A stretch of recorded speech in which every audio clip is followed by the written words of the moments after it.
Muling nagpamalas ng serbisyo ang Officers Ladies Club Police Regional Office Cordillera sa kanilang medical at dental outreach program sa Barangay San Ramon West, Manabo, Abra noong ika-1 ng Pebrero taong kasalukuyan. Ang aktibidad ay pinamumunuan ni Miss Helen Grace Peredo, Advisor OLC Procar kasama ang Regional Medical Dental Unit Procar, Truvine Christian Fellowship International Incorporated, Leon Aguila International Humanitarian Club Incorporated, OLC Abra Chapter na dinaluhan ni Honorable Daryl Dumasing, Municipal Mayor ng Manabo at iba pang ahensya ng Philippine National Police. Kabuuang 746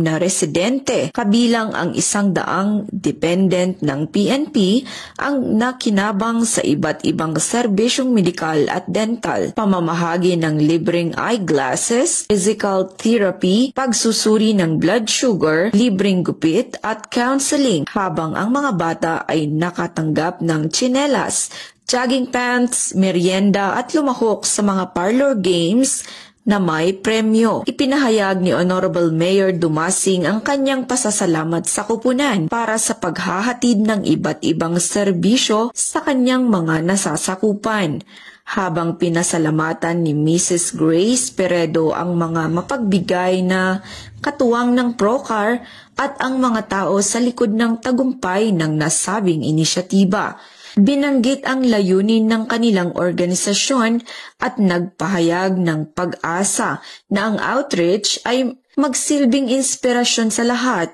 sa pagpapakita ng kabutihan sa kapwa at maging simula ng mas magandang ugnayan sa pagitan ng komunidad at ng PNP tungo sa matagumpay na pagpapatupad ng mga plano at programa ng PNP. Ang aktibidad na ito ay nagpapakita ng pagkakaisa ng komunidad, serbisyo sa kapwa, edukasyon at kamalayan, inspirasyon at pag-asa at mahalagang halaga ng pagtutulungan para sa matagumpay na pagpapaunlad ng mga programa.